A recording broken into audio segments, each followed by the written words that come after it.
Pinigil ni Marie ang kanyang hininga. Maingat niyang hinuhubog ang isang maselan tsokolating paru-paro upang palamutian ang kanyang cake. Ang pagdekorasyon ng panghimagas ang kanyang paboritong bahagi. Ibinubuhos niya rito ang kanyang puso. Sa pagkilos na parang isang alahero, ginawang obra maestra ni Marie ang kanyang cake. Marie! Dumagundong mula sa kwarto ang matalim at walang pasensyang tinig ng kanyang asawa. Marie! Nagulat si Marie sa biglaang sigaw, kaya't bahagyang nanginig ang kanyang kamay.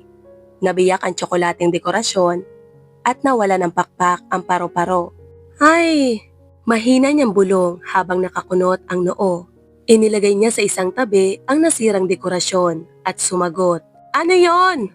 Gutom na ako. Kailan ba ang hapunan? Gumagawa ka na naman ng cake. Isipin mo naman ang sikmura ko, hindi ang iba. Sigaw ng kanyang asawa. Pumikit si Marie, huminga ng malalim at marahang nagbilang.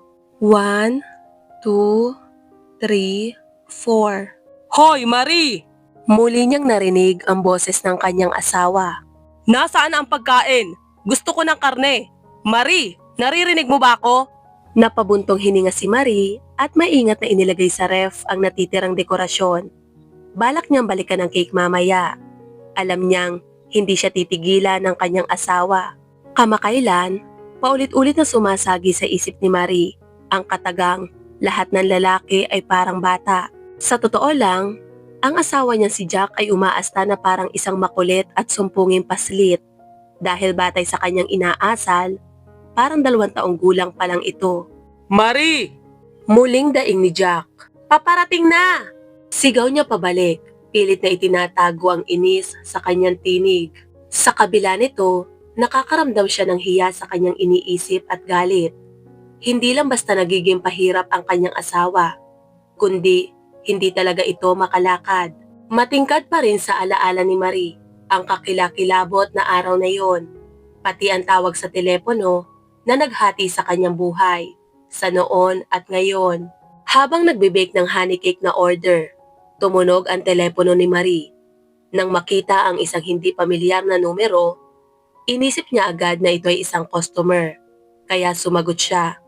Pinindot ang speaker ng telepono at nagpatuloy sa pagtatrabaho. Hello? Masayang sabi ni Marie. Binuksan ang oven upang punin ang golden brown na layer ng cake. Marie Soriano?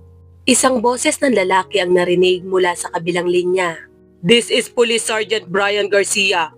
Napatawa si Marie. Iniisip na isa na namang scammer ito. Inaasahan niyang magsisimula itong makipag-usap tungkol sa mga pautang o panlilinlang sa bangko. Hindi na niya matanggihan ang tumatawag dahil nakasuot na siya ng oven mitts at hawak ang mainit na baking pan. Tinawagan ko kayo para ipaalam na ang inyong asawa na si Jack Soriano ay nasangkot sa isang aksidente sa kalsada. Dinala na siya sa ospital. Umikot ang mundo ni Marie. Naputol ang kanyang pagkabigla nang bumagsak ang tray sa sahig. Dahilan upang magkalasog-lasog ang cake. Patuloy na nagsasalita ang pulis. Subalit, halos hindi na niya maunawaan ang sinasabi nito. Bahagya niyang naaalala na dinampot niya ang telepono at hiniling na ulitin ang address ng ospital. Sinulat niya ito nang nanginginig ang kamay sa isang peraso ng papel. Pagkatapos ay dali-daling pinatay ang oven at nagmadaling tumungo sa ospital. Sa ospital, natuklasan niya ang nakakagimbal na detalye ng insidente, parang eksena mula sa pelikulang Final Destination. Habang nagmamaneho si Jack sa highway, nasa likuran siya ng truck na may kargang mga bakal. Biglang kumalas ang trailer at sumalpok sa kasalungat na direksyon at nagkalat ang mga bakal sa kalsada. Bumangga ang sasakyan ni Jack sa mga nakakalat na bakal, tumaob at pagkatapos ay sumalpok sa trailer. Nang makita ni Marie ang mga larawan mula sa aksidente, hindi na niya napigilan ang isang nakakakilabot na sigaw. Ang sasakyan ng kanyang asawa ay nawasak at halos hindi na makilala. Hanggang sa makita niya ang doktor, hindi niya maiwasang isipin ang pinakamasamang maaaring nangyari. Gayunpaman, sa isang himala, nakaligtas si Jack na may mga pasa sa loob ng katawan at ilang bali. Ngunit walang pinsala sa ulo. Ang mahalaga, buo ang ulo. Biro ng doktor habang hinawakan ng balikat ni Marie. Ang iba, naayos na namin. Bumagsak ang puso ni Marie at sa pagkakataong ito, hindi takot kundi matinding ginhawa ang nagpaagos ng kanyang luha. Ngunit hindi niya alam na may mga pagsubok pang naghihintay sa kanila. Matapos ang 3 linggo, nakalabas si Jack mula sa ospital. Nakakast pa rin siya at nakaupo sa wheelchair.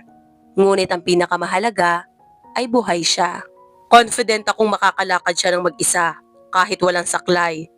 Pero hindi ko pa maibibigay ang 100% na guarantee. Sa ngayon, kailangan niyang bawasan ang paggalaw hanggat maaari. Tumango si Marie, labis na nagpapasalamat na muling makapiling ang kanyang asawa. Ngunit, gaya ng kasabihan, hindi nagtagal ang masasayang sandali. Lumala ng husto ang ugali ni Jack. Nagising sa kanya ang galit, hinanakit, init ng ulo at pagiging makasarili. Ang katotohanang hindi na siya makakabalik sa trabaho ay lalong nagpabigat sa kanyang loob. Sa kabutihang palad, 1 taon bago ang aksidente, nagsimula ng mag-bake ng mga cake si Marie. Nakita niya ang isang vlog ng isang sikat na baker sa internet na gumagawa ng cakes at cupcakes bilang negosyo at kumikita ng maayos.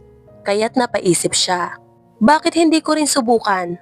Sa simula, pinagsabay niya ang pagbibake at ang kanyang trabaho bilang isang guro. Ngunit hindi nagtagal, tuluyan na niyang iniwan ang pagtuturo. Hindi na niya kinaya. Lubusan siyang naubos, emosyonal na pagod, balot ng trabaho, nalulunod sa mga papeles, at higit sa lahat, napakababa ng sahod. Hindi nagustuhan ng biyanan ni Marie, pati na rin ni Jack ang kanyang desisyon. Pareho nilang sinubukang ibalik siya sa tamang landas. Ang pagiging guro ay isang marangal na propesyon. Hindi mo ba kaya? At kailangan mo ng opisyal na sahod. At paano ka magkakaroon ng pensyon? Reklamo ng ina ni Jack. Kung mananatili po ako sa school, baka hindi ko na po abutan ng pensyon ko. Paberong sagot ni Marie nang may malungkot na ngiti. Hindi niya pinakinggan ang payo ng kanyang biyanan. Tanging ang kanyang matalik na kaibigang si Bea ang sumuporta sa kanya. Si Bea rin ang unang bumili ng kanyang chocolate cake at iginiit pa nitong bayaran ito ng buo. Pagkatapos, ikinalat niya ang balita at tinulungan si Marie na gumawa ng page sa social media. Di nagtagal, dumagsa na ang mga order ni Marie hanggang sa tuluyan ang nanahimik ang kanyang biyanan. Kalaunan, nakapag-loan sina Marie at Jack at nakalipat sila mula sa kanilang inuupahang tirahan. Nakaramihan sa bayad ay galing kay Marie. Si Jack ay kumikita ng hindi ganoon kalaking sahod at tanging ang mga bayarin sa utilities lang ang kaya niyang sagutin.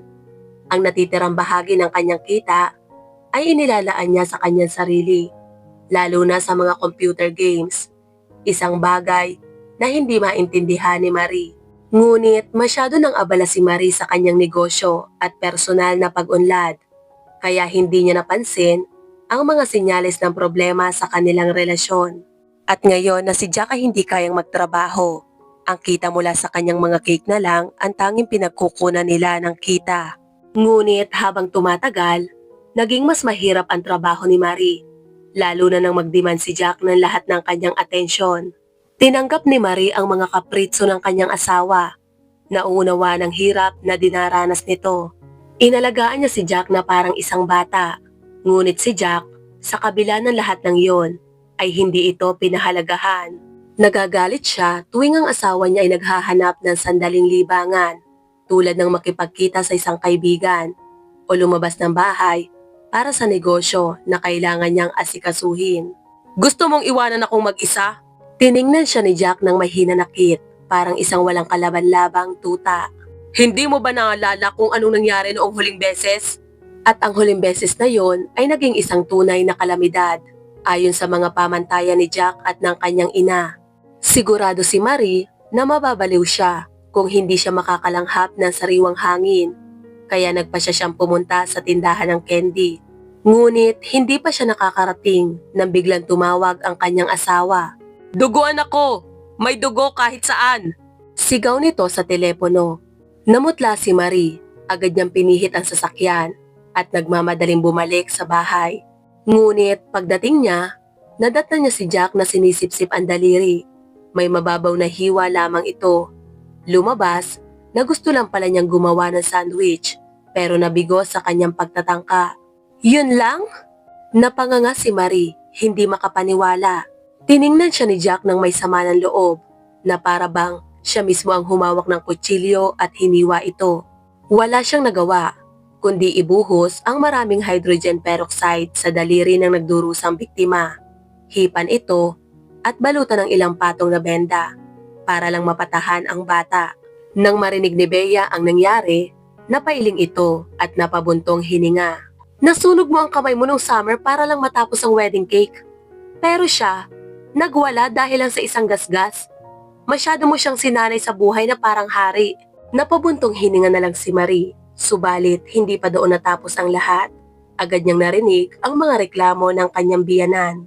Wala kang kwentang babae. Iniwan mong mag-isa ang asawa mo. Napakapabaya mo. Alam mo po, hindi ko inakala na ang isang 30 years old na lalaki ay hindi pwedeng pagkatiwalaan sa isang kutsilyo at hotdog. Sagot ni Marie, hindi napigilan ang sarili. Gayunpaman, nang muli na namang magreklamo si Jack na siya'y iniwang mag-isa. Napabuntong hininga si Marie. Hinubad ang kanyang jacket at tinawagan si Bea para sabihing hindi na siya makakarating. Muling inilaan ni Marie ang isang buong gabi sa pag-aalaga sa kanyang pasyente. Ngunit sa halip na gumaan ang pakiramdam ni Jack, parang lalo pa itong lumubha. Lalong naging miserable ang ekspresyon nito at mas madalas nang uminom ng gamot. Madalas din silang bisitahin ng biyanan niya na tila sinasamantala ang pagkakataon upang manghimasok. Sinuri ng ina ni Jack ang laman ng ref at pinuna ito dahil sa kakulangan ng inihahandang pagkain. Nang mapansin niyang nag-iimbak si Marie ng mga lutong pagkain sa freezer upang hindi na mag-aksaya ng oras sa pagluluto, napahawak siya sa kanyang ulo. Diyos ko, Marie! Kailangan ni Jack ng mga masustansyang pagkain para makabangon. At ano itong laman ng ref mo? Puro cake lang? Tinikom ni Marie ang kanyang bibig at nilunok ang mga salitang ang mga cake na yon ang tanging bumubuhay sa kanilang pamilya. Lumipas ang isang buwan at sinunda ng isa pa. Nakakagalaw na si Jack sa loob ng bahay ng mag-isa. Ngunit hindi pa rin natatanggal ang kanyang cast. Sa halip na bumuti ang sitwasyon, lalo pang lumala ang kanyang ugali. Tumanggi siyang initin ang sariling pagkain. Mas piniling sumigaw sa buong bahay na siya ay nagugutom. Wala siyang pasensya at inaasahang ititigil ni Marie ang lahat ng ginagawa upang asikasuhin siya. Mabuti na lang at hindi pa siya umaabot sa puntong ipagpilitan nito na subuan pa siya. Isang araw, hindi na nakayanan ni Marie at sinabihan ang kanyang asawa. Lahat ng ito'y inihanda ko at inilagay sa mga Tupperware. Hindi mo man lang ba kayang initin? Nagalit ng husto si Jack. Hindi mo na ako pinahahalagahan. Kung ikaw ang may sakit, hindi kita isasangtabi. Natawa si Marie sa isip niya. Naalala nung siya'y nagpa-opera. Hindi siya pinansin ng kanyang asawa at pinagbayad pa siya ng taxi papunta sa bahay. Sa huli, si Bea ang nag-alaga sa kanya. Inihanda pa ng kanyang kaibigan ang pagkain ng maaga upang makapagpahinga siya, ayon sa utos ng doktor. Ngunit kahit ganon, patuloy pa ring humihingi si Jack ng atensyon at inaasahan ng mainit na hapunan para sa isang lalaking pagod mula sa trabaho. At ngayon, dagdag sa lahat ng iniintindi ni Marie, nagsimula ng mag-iwan ng kalat si Jack sa kahit saan. Palagi siyang nagiiwan ng mga mumo ng tinapay sa buong bahay at nagtatapon ng mga bagay kung saan-saan. Nakita ni Marie ang mga basang tuwalya, mga labahan, mga tissue at balat ng mga kung ano-anong pagkain na nakakalat sa buong bahay. Sinubukan niyang magbigay ng pahiwatig na baka makikinabang ang kanyang asawa sa paggawa ng ekstra na lakad papuntang basurahan. Ngunit hindi siya pinansin. Halos ang buong araw ay ginugugol lang ni Jack sa panonood ng TV o paglalaro ng online games kasama ang kanyang mga kaibigan. 3 buwan ang nakalipas mula nang mangyari ang aksidente. Ngunit patuloy pa rin siyang umaasa ng labis sa kanyang asawa. Sa kabila ng kanyang hindi paganap na pagaling at angkas sa kanyang binti, hindi pinalampas ni Jack ang pagkakataong makasama ang kanyang mga kaibigan sa summer house para sa kaarawan ni Owen. ang kanyang matalik na kaibigan. Para sa kanya, hindi maaring palampasin ang ganitong okasyon. Maluwag sa loob na pinayagan siya ni Marie na ang tanging nadama ay ginhawa. Sa wakas, nagkaroon siya ng isang tahimik at payapang weekend. Nakipagkita siya kay Bea at sa unang pagkakataon sa loob ng ilang buwan, nag-shopping siya. Gumugol ng oras at pera para sa kanyang sarili. Sa halip na sa walang katapusan luho ng kanyang asawa. Pagsapit ng linggo ng gabi, dumating ang mga kaibigan ni Jack. Literal na buhat-buhat ang lasing na lalaki sa kanilang bahay. Tanggapin ang package! Natatawang biro ng lasing na may kaarawan din. Pagbagsak sa kama, agad na nakatulog si Jack. Samantala, nagtungo si Marie sa kusina upang tapusin ang isang late night order. Isang set ng trifles na ipinangako niyang ihahatid mismo sa opisina ng customer kinabukasan. Sa kasamaang palad, hindi naging maayos ang takbo ng kanyang gawain. Naghiwalay ang cream at hindi umalsa ang unang cake. Ngunit hindi siya sumuko. Determinado, nanatili siya sa kusina upang gawing perpekto ang kanyang layer dessert sa mga baso. Nang matapos si Marie, bagamat pagod, ngunit nasiyahan sa resulta. At pagkatapos ay naghandang matulog. Samantalang, nagsisimula ng magbukang liwayway. Tila hindi pa man niya lubusang naididikit ang ulo sa unan nang biglang tumunog ang kanyang telepono. Hinihingi ang kanyang pagising. Si Jack na mahimbing na nakatulog, ngunit ngayon ay may hangover, ay humiling ng parehong bagay. Marie! Marie! Daing niya sa paos na boses. Halos hindi maimulat ang namamagang mga mata. Kailangan ko ng tubig at aspirin. Bilisan mo! Subalit matapos siyang bigyan ng tubig at gamot, hindi pa siya tumigil. Kumakalam na ang sikmura ko.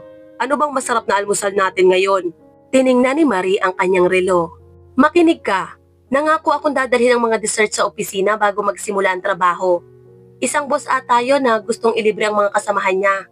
Sa tingin ko, anniversary ng company nila o kung ano man. Bakit hindi ka nalang maghanda ng sarili mong almusal? Initin mo na lang yung pasta na niluto ko kagabi.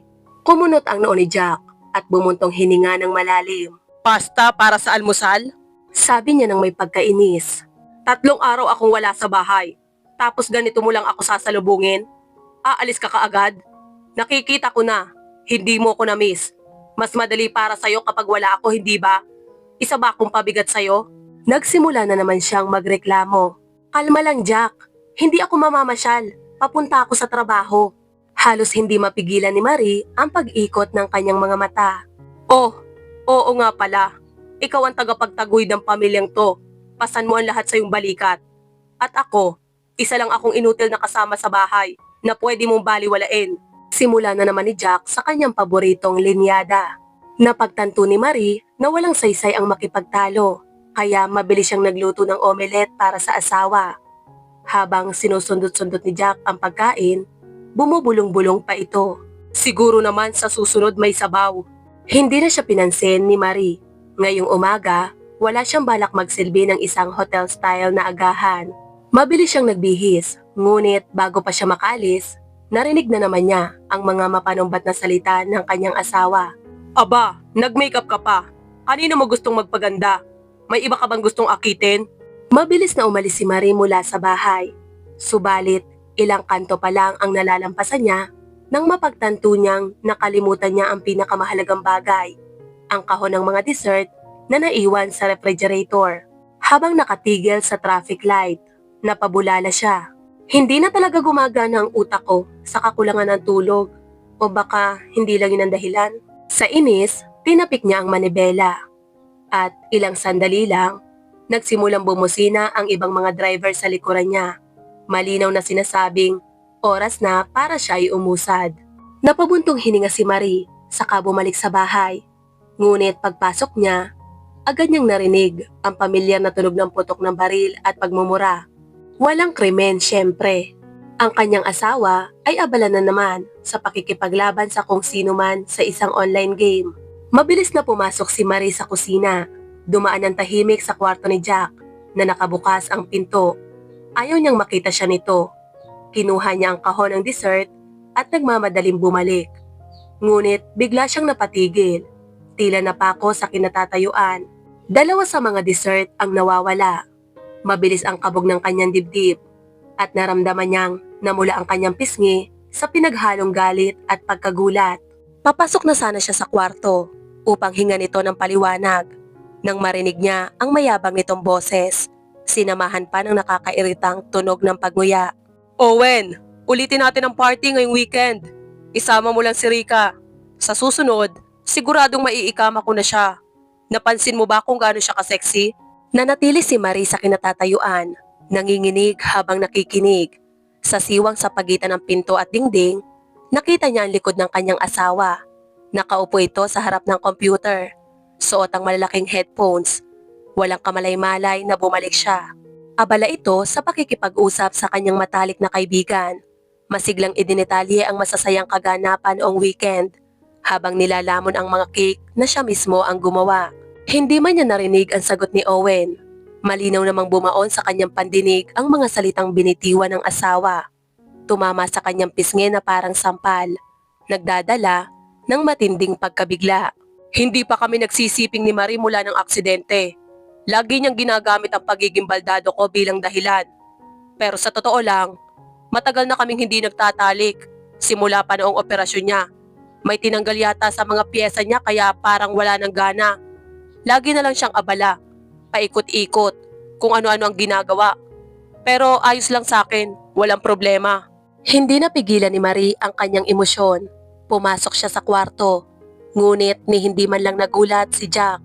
Patuloy lang itong nagyayabang. Nakangisi habang walang tigil sa pag-click sa kanyang computer mouse. Matagal nang tinanggal ang cast ko, 1 buwan na. May kilala akong doktor kaya nagpakuha pa ako ng isa pang cast. Sinusuot ko lang pag andyan si Marie. Wala siyang napapansin kahit kaunti. Tumawa siya saka yumuko upang kamutin ang kanyang binti. Nalaking gulat ni Marie dahil walang cast. Bakit ako mahihiya? Para akong isang hari. Ayoko nang bumalik sa dati. Masaya na ako sa ganito. At kung makakapag-party pa tayo tuwing weekend, aba, hindi lang to buhay pre. Para itong paraiso. At saka, ayaw nang pakinggan ni Marie ang iba pang panlalait ng asawa. Sapat na ang narinig niya. Sa sobrang galit, walang sabi-sabing hinagis niya ang kahon ng natirang dessert. Diretso sa ulo ng kanyang asawa. Sakto ang tama. Napaurong si Jack. Napapikit sa gulat at agad na napasigaw. Parang biik na kinakatay. Hinatak ng lalaki ang kanyang headphones at mabilis na lumingon mula sa kanyang upuan. Ang mukha niya ay namutla at baka sa kanyang ekspresyon ang matinding takot. Samantala, si Marie naman ay namumula. Nakatikom ang mga kamao at nanginginig sa galit.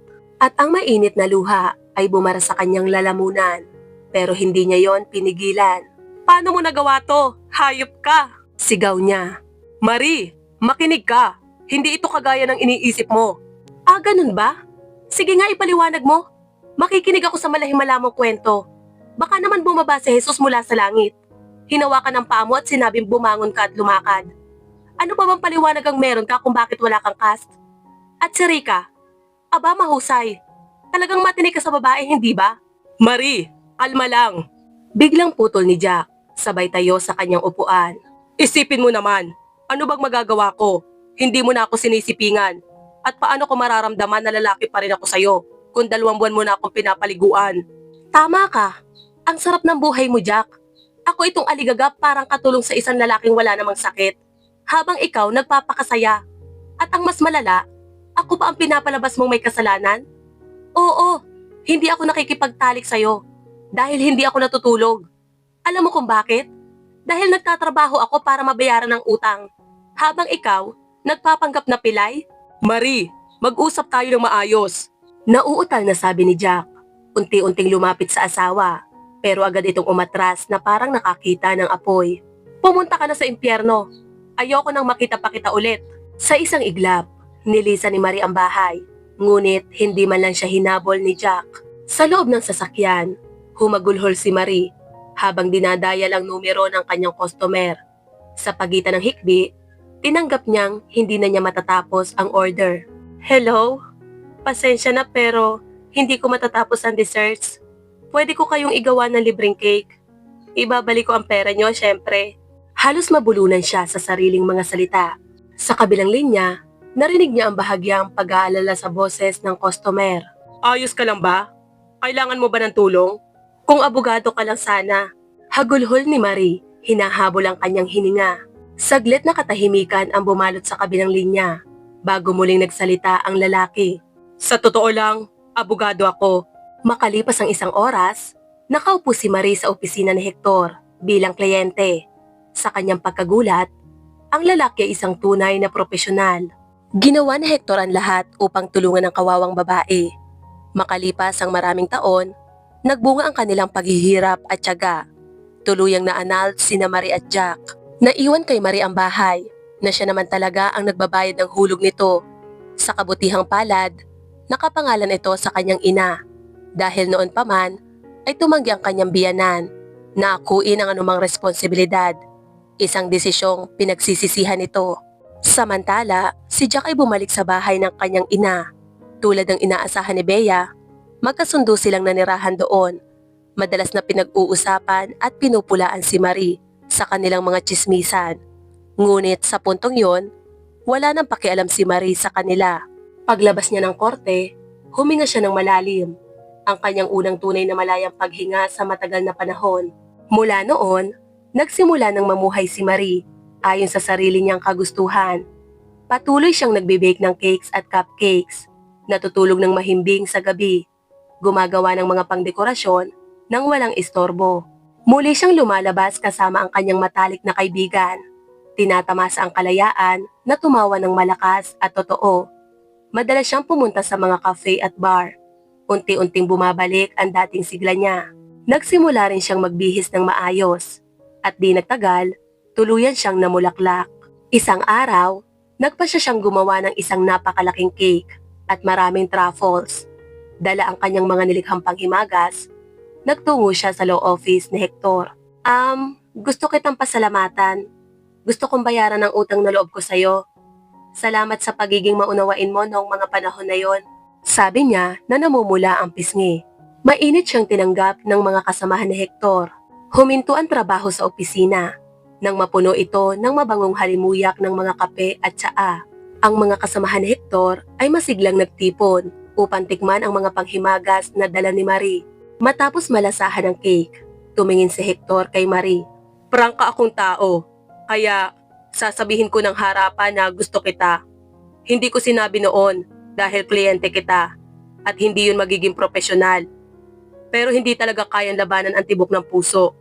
Sabihin mo sa akin, masyado pa bang maaga para iyain kitang lumabas? Alam kong kakahiwalay mo pa lang kay Jack. Namula si Marie at itinuro ang cake. Sinusubukang pagaanin ang sitwasyon. Ganito ba kalakas ang epekto ng dessert sa'yo? Pilihan niyang tanong at napangiti naman si Hector. Sabi nga nila, the way to a man's heart is through his stomach. Tumawa si Marie at tinanggap ang paanyaya. Isang date na humantong sa pangalawa. Pagkatapos ay sa pangatlo, hanggang sa may mga sumunod pa.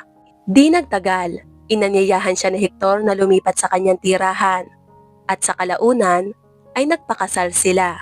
Nang dapuan ng trangkaso si Marie, inalagaan siya ni Hector. Palagi niya itong itinuturing na isang marupok na bulaklak at hindi kailanman minaliit ang kanyang pagsisikap. Sa kabaligtaran, ipinagmamalaki niya ito. Isang taon nang lumipas, isinilang ang kanilang anak na lalaki at naging ganap ang kanilang kaligayahan.